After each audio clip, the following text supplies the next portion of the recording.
Ketua Komisi Pemberantasan Korupsi KPK, Firly Bahuri tak tinggal diam setelah ditetapkan sebagai tersangka kasus pemerasan terhadap mantan Menteri Pertanian Syahrul Yassin Limpo SYL.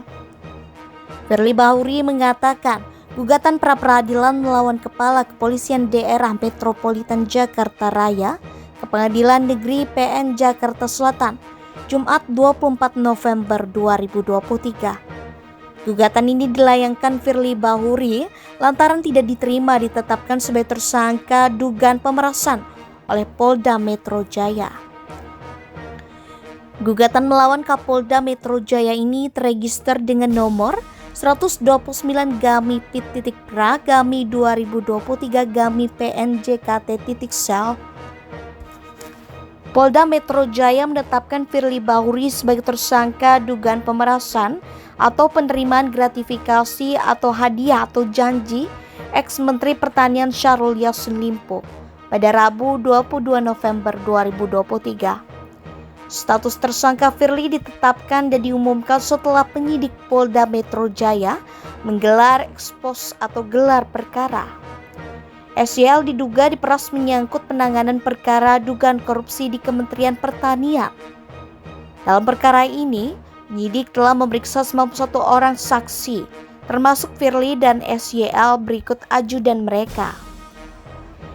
Penyidik juga telah menggeledah rumah Firly di Villa Galaxy Bekasi, Jawa Barat dan Jalan Kertanegara, nomor 46 Kebayoran Baru, Jakarta Selatan.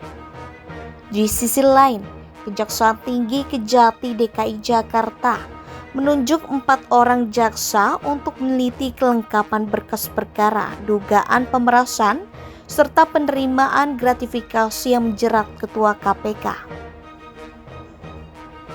Kepala Seksi Penerangan dan Hukum Kasipenkum Kejati DKI Jakarta, Ade Sofyan mengatakan 4 jaksa peneliti akan mulai bekerja jika sudah menerima berkas perkara tersebut.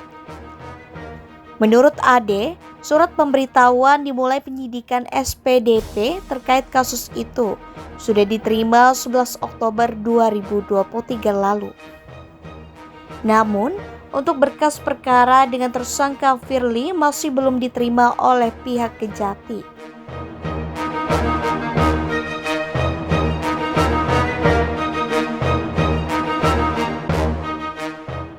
Sebelumnya diberitakan, Polda Metro Jaya menetapkan Firly Bahuri sebagai kasus dugaan pemerasan terhadap ex-Menteri Pertanian Syahrul Yassin Limpo SYL pada Rabu 22 November 2023 tengah malam.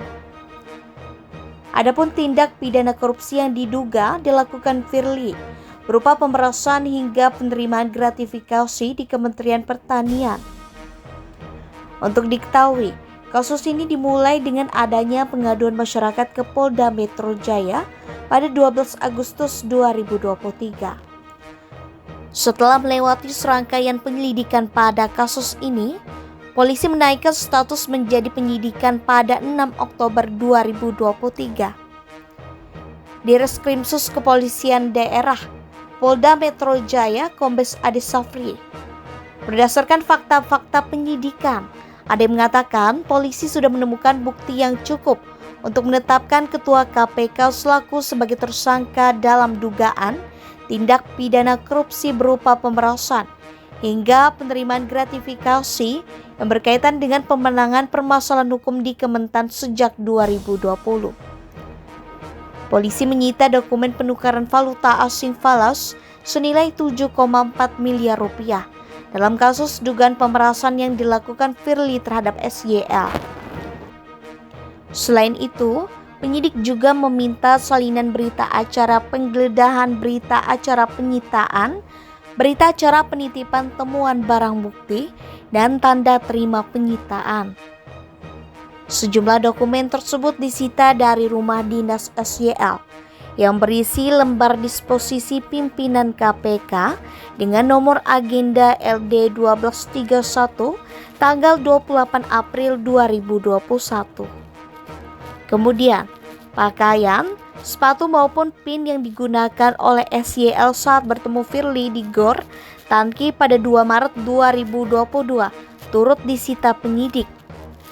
Penyidik juga menyita satu eksternal hard disk atau SSD dari penyerahan KPK RI, berisi turunan ekstraksi data dari barang bukti elektronik yang telah dilakukan penyitaan oleh KPK RI.